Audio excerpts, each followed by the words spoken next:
You only have one life to live, so get the most out of it.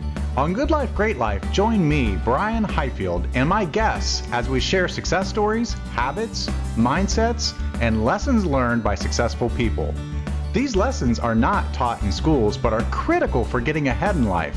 Whether you want a successful business or career, optimal health, or a lifestyle that most people just dream of, Good Life, Great Life has you covered. After retiring from a successful corporate career in my 40s, I founded multi-million-dollar businesses in the sports and healthcare arenas. Now, I help everyday people maximize their lives and speak regularly at seminars, on podcasts, and radio shows to share principles on the topics of health, wealth, and happiness. Don't let a good life get in the way of a great life. Join me today on Good Life, Great Life. Well, welcome to another episode. So today we have Melford Bibens. So welcome to the program, Melford.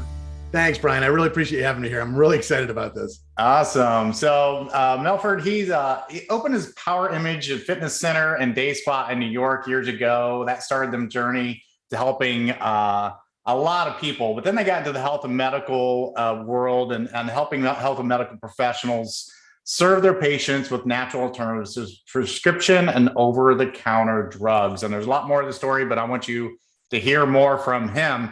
And another interesting note is Melford's only like across the street from me. Now, he's a little bit further than that, but he's a few miles down the road here in Florida. And we got to know each other a little bit. And this is really, really a treat for us. So Melford, just introduce yourself briefly to people and just tell them a little bit more about your background. Thanks, Brian. I appreciate it. So again, my name is Melford Bibens, and I am blessed to live in paradise right next to Brian. We both live in Sarasota, Florida, and it's a dream. So I'm going to preface the conversation by saying that's why Brian and I have such big smiles on our faces. I love where we live so much. But no, you know what it is, Brian, is I was raised, and my wife as well. Every time I say I, believe me, I'm talking about Concetta and myself because we do everything together. We were just joking last night that we've owned businesses together for over 20 years. And it's like we haven't been out of the same room together in 20 years. It's just insanity that we can still be this happily married couple and still build these empires together. It's really funny. It shows how good life is. But we were both raised by entrepreneurs. So it really we kind of grew up almost being told, you don't get a job, you don't follow orders, you make the rules, you lead the thing. And it was kind of cool because I was raised by a mechanic. So I'm like as blue collar as it gets. It doesn't get any more blue collar than having a dad who's a mechanic.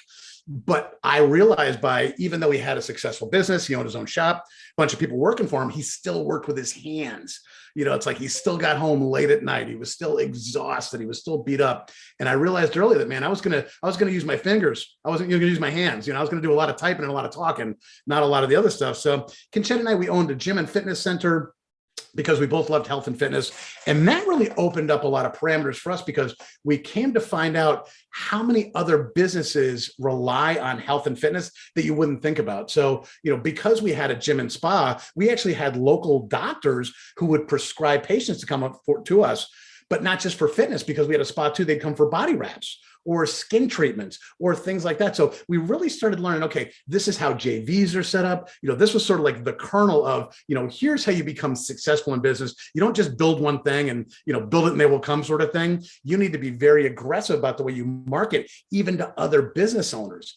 And that's, I think, what really cracked the egg on us, first getting into supplements. So we owned our own supplement company because, again, we learned from doctors what needs to be out there. We partnered with a doctor on one of our supplement lines.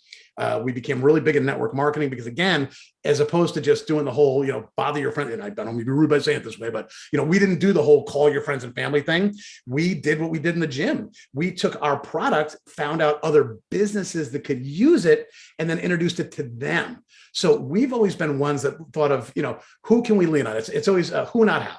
I can't remember who wrote that book? Was it Dan Sullivan? I'm not sure if you know that one or not, but Who Not How is a fantastic book. And it really teaches you, how to blow your business up using relationships to get growth, to get, referrals, all that other good stuff. So that's sort of a nutshell where we came from and where we're sitting right now. Yeah. And you mentioned network marketing. We haven't talked a lot on this show about network marketing yet. And so for people that may be outside the network marketing industry, what is that? They may know it as direct sales. There's different names for it, but just what's that industry all about? It's a 78-year-old industry that 99% of the time, people have only heard secondhand stories about. So, a lot of times people have heard, MLM, network marketing, pick your parlance, direct sales, whatever you want to call it. And because it started from that older model, a lot of folks stuck with it. So it was a lot of, make a list of 100 people, ask everybody to try your product, which does work on some level. If you've got a good product, if you've got a great base of products to choose from, if you've got a lot of warm market, network marketing is literally that. It's marketing to your network, something you feel good about selling them to. So, if you've got products that work for a lot of folks, that's great. You can do really well. But if you've got, a smaller warm market, if you're shy, if you're an introvert, it's always been a little bit more difficult of an industry, I should say. That's why Concetta and I wanted to morph it to become more entrepreneurial, more business-like. So what we did, as opposed to, again, calling our friends and family and, selling products to our moms, we thought back to our fitness center and day spa days and thought, okay, what other businesses in town have a built-in audience of people who have needs for our products? And, guys, that's got nothing to do with network marketing. That's just business. That's just being a smart business owner thinking, I make X widget. Where can I find the highest number of people in one concentrated area that needs this widget? We just took the network marketing model of spray and pray and turned it into a laser beam. So now we only go to, call it a doctor. If you've got a health product in your network marketing company or your normal company, again, let's just take network marketing off the plate. If you own anything to do with health, you got to go to folks who have a built-in audience of people that have that need. So we concentrated on doctors and health centers. You could find and again, just taking 2 seconds to talk about network marketing, we could go into a doctor's office. They will have 100 patients, excuse me, that have a need for our product. They paid to come see that doctor. They sat in a waiting room for half an hour, maybe, waiting for information. They get in front of that white coat and they do whatever that doctor says. We've all, especially Americans, we've all got white coatitis. You see that white coat, they tell you what to do. You just nod your head, take your prescription, go away and go to CVS and fill it. We were able to turn the network marketing model into that same thing, teaching doctors how to, recommend or prescribe products to a massive number of people instead of spray and pray and spamming your mom. Yeah. And now you have a book and a whole course coming out, the 7-Figure Network. Talk a little bit about that. Yeah, we call it the 7-Figure Network, not because we're forcing you to make 7 figures a year. I mean, a lot of people have grand aspirations. They want to. It's a nice number to say. Yeah, it's a nice number to say. It's a good goal. You're doing 7 figures. That's great. But we're not trying to force you to do 7 figures. What we're trying to do is teach you that if you want the potential to grow this business to its highest level, surround yourself with a 7-figure network. Okay, Aunt Matilda is not a 7-figure network. Your friends on Facebook most likely aren't a 7-figure network. You enroll 5 doctors who have 1,000 patients each. That's a 7-figure network. You enroll a gym with 1,000 members. You enroll just think of a company that serves a volume of people that your product serves. That's your 7-figure network. So, if you want to make 6 figures doing it, great. If you want to make 5 figures doing it, great, whatever. We just want you to surround yourself with the potential of a 7-figure network. Wow. So back up a little bit and just talk about the entrepreneurial mindset. Because right now, I think they're talking about heading into a recession. Frankly, I feel like that's a self-fulfilling prophecy sometimes when enough people say we're headed to a recession, we do 100%. Head into a recession. Yeah. And people start to panic a little bit. They think about they might lose their job or they're going to spend less. And I see that it gets people thinking a little bit entrepreneurially, because then they start thinking like, well, how do I make up this loss in income? Inflation's at a 40-year high. Do you see that same environment and people just wanting to take more control of their financial lives? But it's like when stuff like this happens, they take a couple of pages out of the dictionary and just start writing new words in there. Gig economy. Yeah. Gig economy did not last. Did not exist 3 years ago. The Great Resignation. Yeah. People just like making words up. But it's funny, right? But if you spend a little time on LinkedIn, the real business-based social media thing, that's all anybody's talking about. Yeah. Everybody's talking about the gig economy. Everybody's talking about the Great Resignation. Everybody's talking about moving from job to job. Being forced back into the office and being incredibly unhappy about it. We've been able to assuage that a little bit over the last year, but think back 12 months ago when everybody was working from home, nobody wanted to go back to the office for personal safety's sake, but an underlying factor always came down to the fact that I'm doing, these people are thinking I'm doing a great job at home. I'm doing my job. I'm not goofing off. I'm getting, my production's still up. Why don't you trust me to still do this? So there's like a weird mentality. It's almost confrontational now between ownership and employees. So, all that stuff's floating around in people's heads right now. And they're looking for either an escape from full-time work, the ability to do full-time work from home, or to have a side gig or two built up so they can start pulling back out of their full-time thing. So that's what we're seeing across the entire boundary of entrepreneurship right now is, folks who've never had a part-time job or even thought about it are looking at, Amazon, trying to sell stuff on there or eBay, pick your weird little thing that everybody's, whatever they're talking about today, today, what's the new thing to sell? It's going to be different tomorrow. But it comes down to the fact that people have reached a level of dissatisfaction and now they can say it. I think that's the biggest difference is, you and I are, we're not young guys. Like we've felt the dissatisfaction of work. Like nobody wants to work. Nobody wants an alarm clock. Nobody wants a commute. Nobody wants a boss. Nobody wants any of that stuff. We just weren't allowed to talk about it because, oh my God, I might get fired. Oh my God, they might question me. Now people just speak openly about it. Like they talk to their boss about wanting a side gig. That's an amazing shift in the psychology of the market. So take advantage of that. This is your ability to do something different and not be in trouble for it.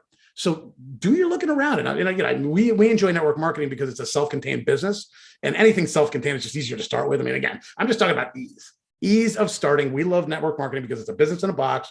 It might cost you $100 to get started. You can do your own thing.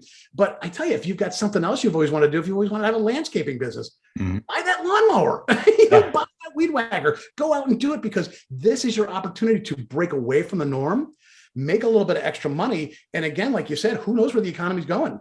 It's that self-fulfilling prophecy of us all going, oh my God, it's going to be bad. Well, if everybody in the world says it's going to be bad, of course it's going to be bad. Yeah. But now that everybody's saying it, it might actually get bad. So find your thing. I guess that's the best thing I can say is find that one thing. I don't care if it's publishing ebooks. I don't care if it's selling stuff on Amazon, starting a network marketing company, whatever it is. This has been your greatest opportunity ever to utilize technology, personality, and have very little overhead and launch a real business that can make you whatever, man. Glass ceiling, Yeah. And what do you think some of the shifts in mindset? I see that as a big challenge for people that want to start their own business because they're used to the employee mindset, right? They show up to work, and as long as they clock in, they're going to get paid at the end of the week. And now nothing's guaranteed, right? It's all on them. So what are some of the challenges in terms of the mindset struggles that people are going to face if they choose to do that?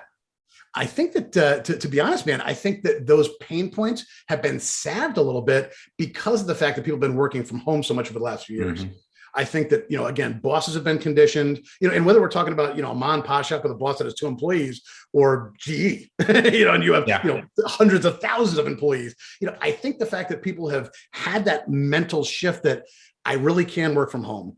I really don't have to have a gun to my head. I really don't have to have a half an hour lunch. I really can go and see my kid's ball game and not screw up my schedule. I can still make my boss satisfied with what I'm doing, yet I'm wearing, a golf shirt and shorts. It's really funny to think about the things that people can do right now. So I think that boxed in mentality has thankfully been broken a little bit over the last few years. What I think people still have a little hard time with is utter and total freedom of time. It just seems like, again, being raised an entrepreneur, my dad, it was beaten to your head. You work when you work, you play when you play. There was no vacillation at that point. I think people still are having a little bit of a hard time with that because it's fun to go from being a typical 40, 50 hour a week person to all of a sudden I can just work whenever I want. So I think that's still an issue. Even after a couple of years, people really buckling down. Okay, from 11 till 2, I'm going to work. Doesn't matter because I know my kids get off the bus at 2. Yep. And I know I'm going to goof off in the next few hours, which is fine. As long as you get that work done and you segment it out. I think time management, I guess, would be the biggest thing, but it always has been. When hasn't time management been of difficulty to adults? Right. And what I've seen too, a lot of entrepreneurs, if they apply some of the constructs that they know, like, hey, let's set my hours of operation where I'm just heads down, focused on my business and not distracted by the dog, the kids, or, what project around the house or whatever needs done too. And to have that discipline to sit down and really focus on your business and to get the job done. Yep. Amen. So have you had mentors in your life? And if so, who was a real good person of influence to you that gave you inspiration to build your business up to where it is? I would have to say that for me, it's all about books. I'm a huge reader, and I know you are too. You and I both have massive collections of books. I don't even know how many thousands of books I have, and I really think it comes down to that. But it's the funny thing. Okay, here you go. If I'm going to say what the best mentor was I had, knocking on doors. I swear to God, going out there and just putting my butt on the line and cold knocking on doors teaches you so much so fast. And everybody's afraid of it. Everybody's afraid of cold calling. Everybody's afraid of cold knocking. But you could take a year of education and turn it into a month. If you just went out and did 30 days of door knocking, you're going to hear every objection. You're going to see every type of body language. You're going to know exactly when you said the right things, exactly when you said the wrong things. Who are the right kind of people to interrupt during lunch? Who are the right kind of people that you have to book during lunch? You will learn so much. I love to use the word avatar. It's like everybody says, Avatar, like, they throw it around. It's not the blue people in the movie. Yeah. Avatar is your perfect customer. You will only know your perfect customer when you meet them several times. You need to physically, not physically, I shouldn't say physically. You need to meet them. It could be like this, the same thing, but you need to actually meet with that perfect person several times, because even though we as marketers say, drill down to an avatar, make this very perfect person, even the little derivatives of that avatar are going to be a different sales process. So really digging in and making sure, just spending your time and just doing the work. There's a great book called Go for No. Some people read it, some people haven't, but it's just a matter of just hammering, because you only get better by hammering. And then again, you could spend a year being slightly uncomfortable or a month being really uncomfortable and then be amazing. Yeah, and that's something I teach that a lot, where you learn more by doing than by reading about it. But so many people they feel like they need to be ready, and they don't even know when ready is. They don't even know when they're ready, but they're still always getting ready to get ready, and they want to know as much as possible. But I think you're right, you're absolutely right. The principle there is you learn more by doing the activity than by reading or learning the activity in a book or a class. Yeah, you're never ready. When you're ready is when you didn't expect to be ready. Yeah, because all of a sudden you're like, oh my God, that was just the easiest thing in the world. Oh my God, the next one was it's like all of a sudden it goes easy, easy, easy, and then you go, oh my God, I'm ready. Believe me, you're never going to be ready. You're never going to be ready to practice. Let's put it that way. Just get out there and just hammer that practice, and all of a sudden, flip the switch. Yep. And you mentioned the book Go for No, and I think that addresses one of people's biggest fear is in business and going out there and someone telling them no, being rejected in that. What's the best advice you give someone to overcome that fear? Oh yeah. So guys, please understand that 9 times out of 10, an objection is just them not knowing enough. It's not how you look. It's not how you talk. It's not the color of your skin. It's not your waistline. It's got nothing to do with any of that, except for the fact that you didn't tell them that one little thing that made them a little more interested to say, tell me more, or yes. Period. End of story. I don't care if you sell cars, toilets, pills, no matter what you sell. If somebody says no to you, 9 times out of 10, you just haven't given them enough information for them to feel comfortable about both you and the product. Know, like, and trust. If we can hammer anything home, until somebody knows you, has some sort of like in you, they're never going to trust you. They're never going to say yes until they have some sort of trust. Trust only comes from knowledge. Yeah. And I always like, and I think it's maybe in the book you mentioned, is because I always equate it to, I think they use the example of a waitress, at a diner. Who she goes around and asks everybody, want more coffee? Yeah. But if someone says no, she doesn't go running, crying and screaming and curl into a fetus position in the bathroom. Right. But we have that fear. And I think what you're saying and the purpose is, it's not about you. It's just, they don't know enough to say yes yet. Yeah. Unless you're a jerk, they're not saying, I mean, honestly, it's like, you should know. I mean, if you're a jerk to somebody, then you deserve a no. But 90% of the time, it's not you. It's just the wrong time or lack of information, period. Now, one of the things you mentioned before before we started the interview is a new software rollout called Conversation Hacker that is rolling out. What does that do? Yeah, so what we're doing is, as a pre-launch to the 7-Figure Network. So the 7-Figure Network is our book and our course.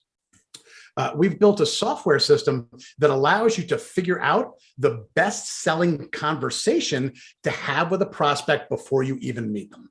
That's the biggest. And again, it's funny. I mean, we actually, you transition perfectly. People are so afraid of a conversation before it happens. They're so afraid of what might happen. We want to take that fear off the plate. So now you can walk in clean. So what we allow is this software allows you to go to their Facebook profile, pick a social media thing, even an email, anywhere where you can get 300 words that your prospect has written.